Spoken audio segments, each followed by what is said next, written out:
Ang galing nyo lumapit sa mga tao, ang galing nyo lumapit sa mga botante. Pag magpapanahon na ng eleksyon, puro kayo tulungan nyo kami. Tapos pag nandiyan na kayo sa pwesto, sino tinutulungan ninyo? Mga maiinit na usaping politika, hihimayin at masusing tatalakayin. Wala ba kaming maririnig sa inyo na na para sa bayan naman, puro sarili, pero kami mga tao, hindi nyo tinutulungan, yung mahihirap, hindi nyo tinutulungan. Walang iya naman. Mga issue sa mundo ng showbiz, kikilatisin, kichikahin. Nang nag-iisang Batang Manilenyo, sino pa nga ba? Kundi si Batang Maynila Toids.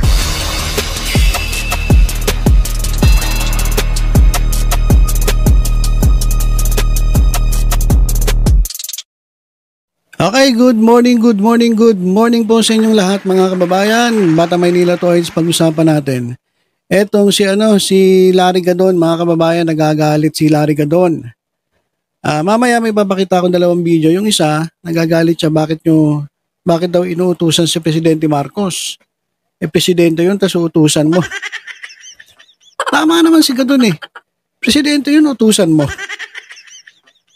Diba? Tapos isa pa, nagagalit siya dito kay Bato de la Rosa. Kasi yung hearing daw, gusto niya ipatigil na yung hearing. Bakit kanyo? Puro chismis daw.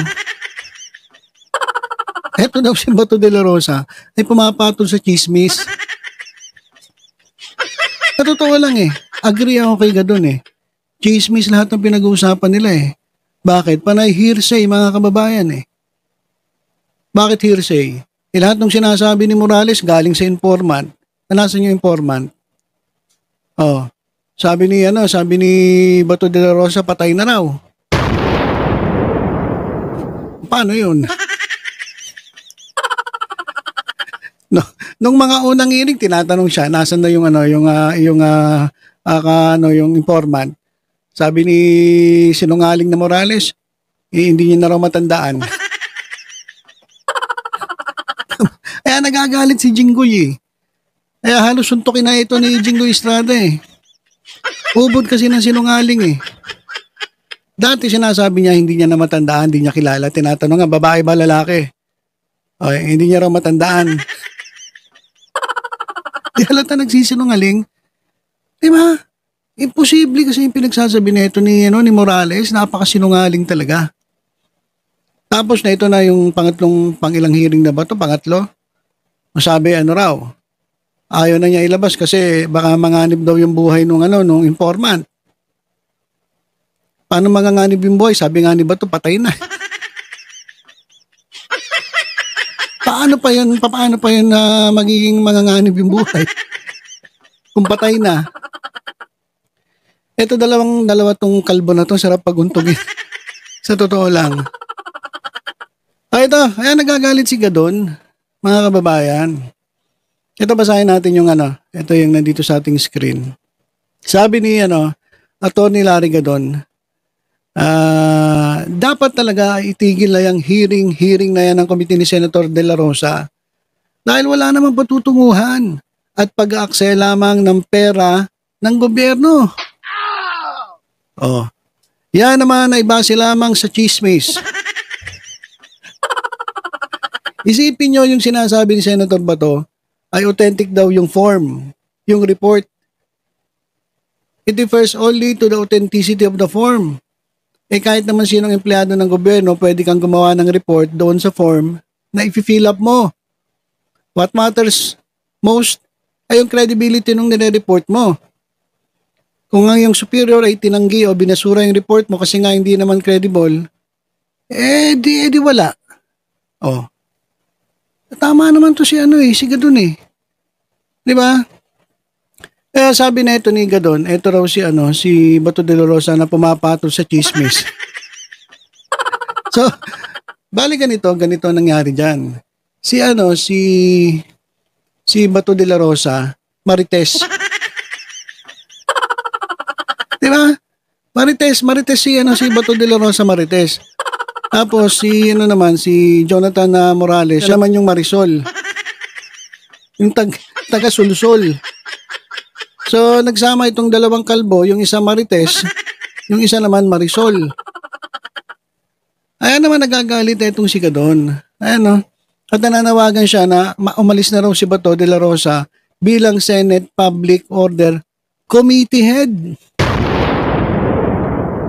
Oh, kasi nga wala na sa ayos eh.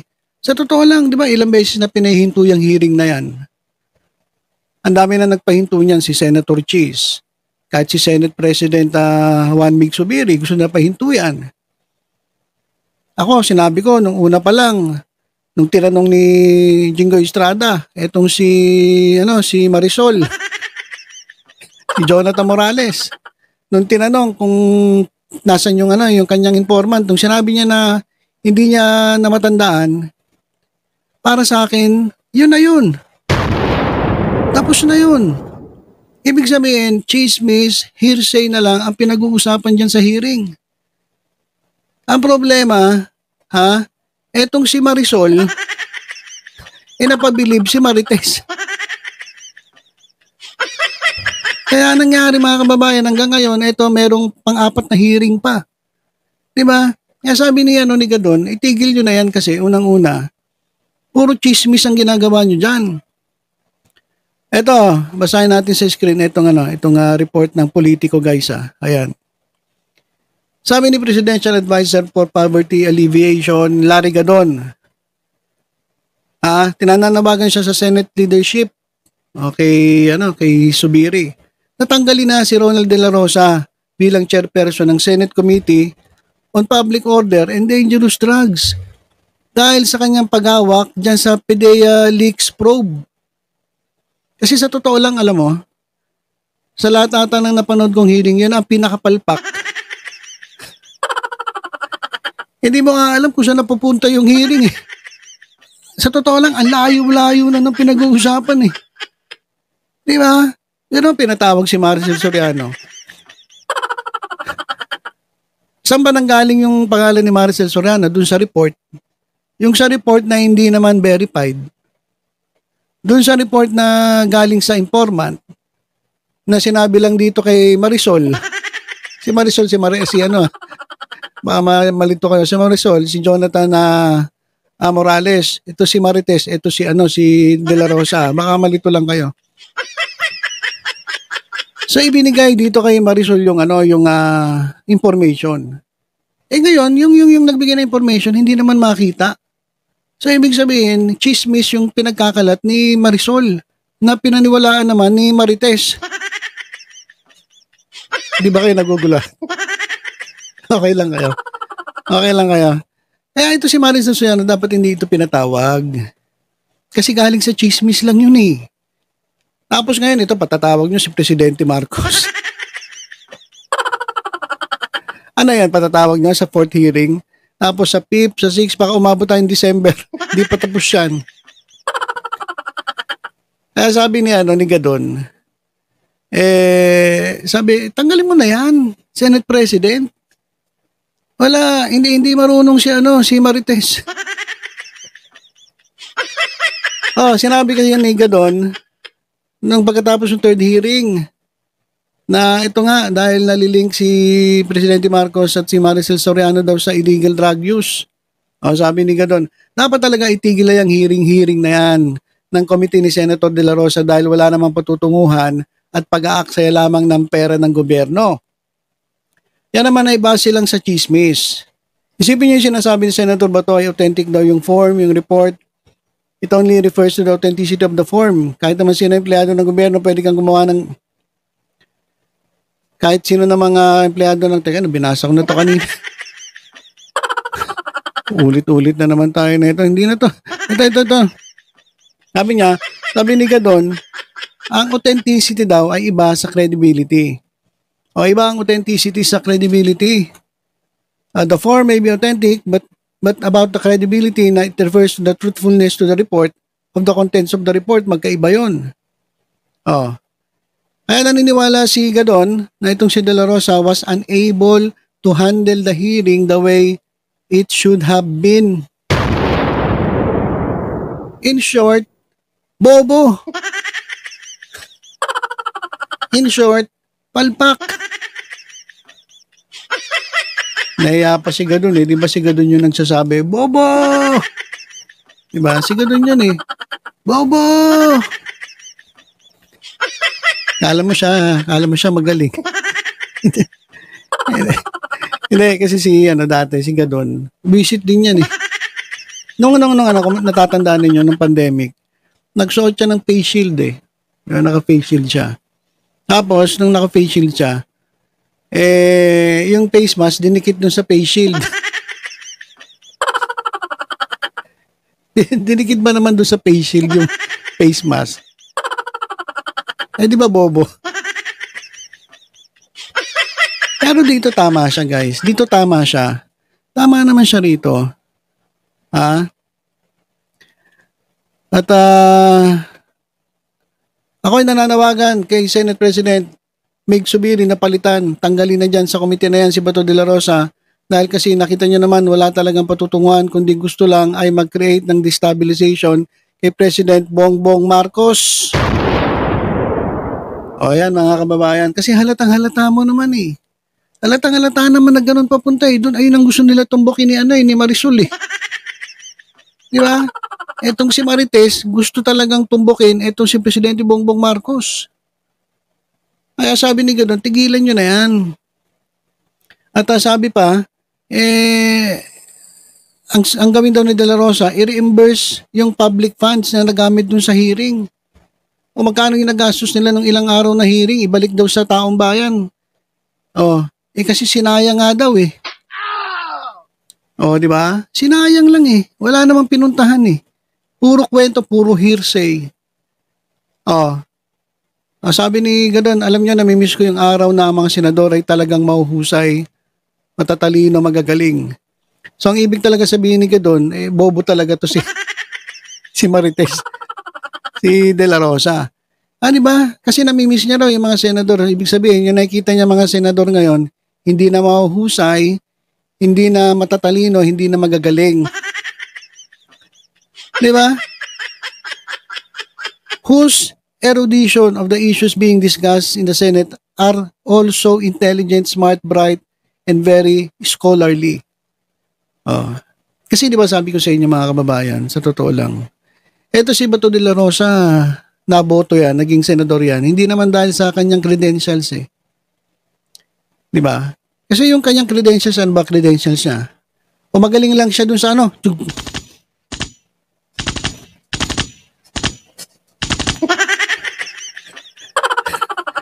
Doon lang siya magaling. Di ba? Doon sa ganunan, no? Uy, naubusan ng bala, sorry. Kala ko may bala pa, wala na pala. Ay lang ang credentials niya. Yung pak. Kasi PNP chief siya eh, pulis siya eh. Doon lang siya magaling. Ano naman kinalaman niya sa paghawak ng isang komite at maging isang senador? Wala naman eh. Nabitbit lang siya ni Duterte. Ano pa ba asahan mo diyan?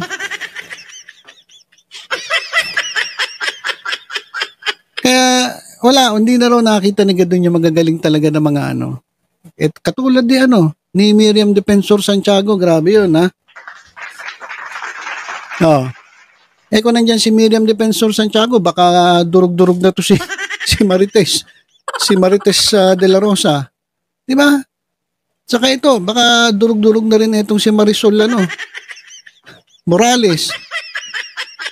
Dahil yung pinag-uusapan nila, wala na dun sa ayos. So talagang ang dami na nakakalata. Kaya dapat talaga, tama, agree ako dito kay Gadon ha. Grabe, ang galing mo ha. Saka yung nagastos, ibalik mo raw. Sayang naman yung ginastos ng taong bayan. Ang dami mong pinatawag. Pati mga yung patay, gusto mong ipatawag.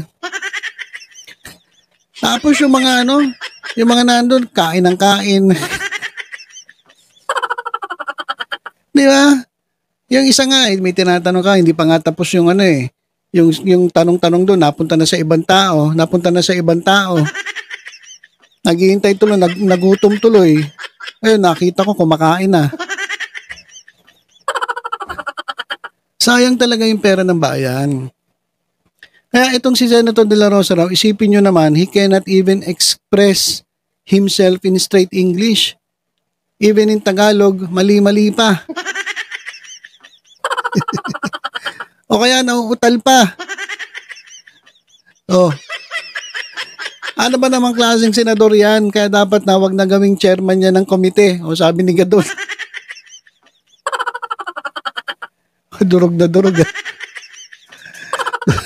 Durog na durog si Marites ah.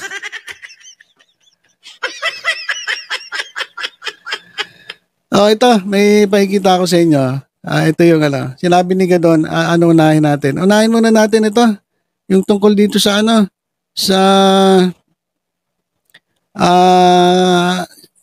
sinabi niya doon sa ginagawang Senate hearing ni Bato de la Rosa tungkol sa PDEA leaks.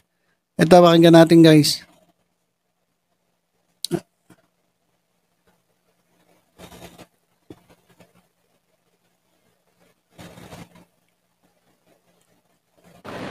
Dapat talaga ay itigil na yung hearing na yan ng committee ni Senator De La Rosa dahil wala namang patutunguhan at pag-aaksaya lamang ng pera ng gobyerno. Yang hearing na yan. Yan naman ay base lamang sa chismis. Isipin nyo, kung ang sinasabi ni Senator Bato ay authentic daw yung form, yung report. It refers only to the authenticity of the form. Kahit naman sinong empleyado ng gobyerno, pwede kang gumawa ng report doon sa form or na ipi-fill up mo. What matters most is yung credibility nung nire-report mo. Kung ang iyong superior ay tinanggi o ibinasura yung report mo kasi nga hindi naman credible, edi wala, there is no report to be investigated upon. Iba ang authenticity sa credibility. The form may be authentic, but how about the credibility na it refers to truthfulness of the report, of the contents of the report? Magkaiba yun. Ngayon, kung pagbabasihan mo lang ng investigasyon, ay yung form na authentic daw dahil kasi pinirmahan at yun daw ay ginawa nung si Morales, how about the authenticity of the contents of the report? Kung yun ay binasura na or hindi man lang na i-file ng kanilang superior o officially documented by the office, di wala, pagsasayang lang talaga ng pondo ng gobyerno yung hearing na yan. Ako nananawagan ako kay Senator, kay Senate President Mig Zubiri na palitan, tanggalin na dyan sa committee na yan si Bato de la Rosa. Dahil kasi nakita nyo naman, wala naman talaga pinatutunguhan, kundi gusto lang ay mag-create ng destabilization kay President Bongbong Marcos. Itong si Senator Bato de la Rosa, isipin nyo naman, he cannot even express himself in straight English. At even in Tagalog, mali-mali pa. O kaya nauutal pa. Ano ba naman klaseng senador yan? Kaya dapat huwag nang gawin ng chairman niya ng committee. Senator Migs, dapat yung ginastos niya sa hearing na yan ay isingil. Dapat ay bayaran ni Senator Bato de la Rosa. Walang kakwenta-kwenta. Ay, mga kababayan. Durog na durog si Marites. Ito pa, meron pa isa yan. Kala nyo, yan lang. Ito naman, nagagalit si Gadon kasi bakit nyo raw inuutusan yung presidente? Kasi presidente yun, ba't nyo utusan yung presidente? Tama naman siya eh. Diba? Pwede mo utusan yung presidente kung ikaw ay president of the president. Diba? Pero presidente yun, pinakamataas na yun eh. Pwede mo utusan yun kung ikaw ay president of the president. Pero kung mas mababa ka, lalong-lalo na to si Marisol na Morales, wala kang karapatan na na utusan si Presidente Marcos na magpakita diyan. 'Di ba? Pero lang kung ano ka, yun nga, president of the president. Kaya nagagalit sa inyo si Gadon eh. Ginagalit nyo si Gadon eh. Ito, pakinggan natin si Atty. Larry Gadon. Hindi ako payag na utusan si President Bongbong Marcos na magpa-drug test every time na lang na magka-come up yung issue na yan ng chismis na yan.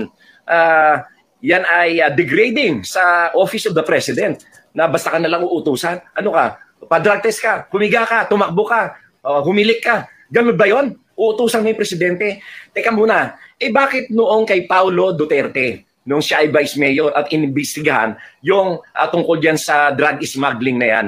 At pinipilit siya na ipakita yung tato na yun daw ay tato ng membership ng isang gang ng mga drug lords.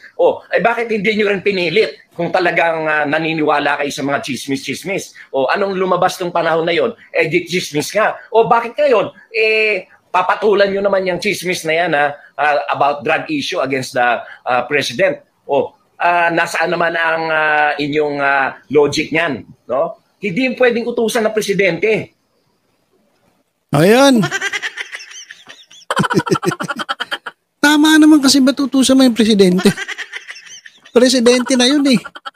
Ayun na yung pinakamataas na, na posisyon sa dito sa bansa natin. Yung Vice President, pwede utusan ng Presidente. Pero tama, yung Vice President pwede utusan ng Presidente, pero yung Vice President, hindi pwedeng utusan yung Presidente. Kasi nga mas mababa yun eh. Paano mo utusan yung Presidente? Tapos, yun nga, nagagalit, ba't kailangan ipa-drug test daw si Marcos? Magkano muna kayo, maging President of the President muna kayo. Tapos ito kay De La Rosa, alis ka na raw dyan, alis. Wala ka daw kwentang senator. Saka nakakita kasi na ang ginagawa mo dyan sa hearing mo ay puro chismis. Di ba? Naniniwala kasi kay Morales na ang ginagawa, ginangatungan ka. Kaya ayan sabi ni Gadon, ito gawin mo, Bato de la Rosa. Tigilan mo na yung hearing. Ito naman si Senate President, tanggalin mo na yung si Bato de la Rosa bilang chairman ng kanyang komite. Pagkatapos nun, pagbayarin mo si De La Rosa. Ang dami na inom na tubig dyan. Si Maricel Soriano nga, dami atang nainom kasi kinabahan dun sa hearing eh. Hindi naman sana yung artista dun sa hearing eh. Siguro dami na ubos sa tubig nun. Lahat dun singilin, pati yung merienda, hapunan, almusal. Singilin mo yan kay De La Rosa. Bayaran daw ni De La Rosa. Wala naman talaga kasi. Ang galing mo Gadon. Nilib ako sa katukwiran mo. So yun lang mga kababayan, nakondurog na durog itong si Marites. Si Marites de la Rosa dito sa nangyari. Tama naman eh. Ako agree ako kay Gadon sa dami-dami ng sinabi nito, ngayon lang ata ako nag-agree. Na talagang dapat palitan na si De La Rosa. Diyan sa wag na siya gayahin na lang niya si Robin Padilla. Di mo si Robin Padilla, darating sa hearing patapos na. Di ba? Ligtas na siya dun sa mga sasabihin ng tao, tapos kumpleto pa sweldo niya. Tapos ng unang hearing, nandun si De La Rosa. Lang siya, yung nagdasal ng Muslim, tapos nagkonting salita. At pagkatapos nun, hanggang hapon na yun, hanggang matapos, napanis na yung laway, hindi na uli nagsalita. Dapat ganun na lang. Pinakamaganda kay De La Rosa, ganun na lang. Tigilan mo na yung hearing na yan. Wala talagang patutunguhan yan. Alright, so yun lang mga kababayan. Abangan natin kung anong magiging reaksyon ni De La Rosa dito. Okay, so tutok-tutok lang po dito sa Batang Maynila to sa iba pang updates. Ingat po tayong lahat mga kababayan. God bless po.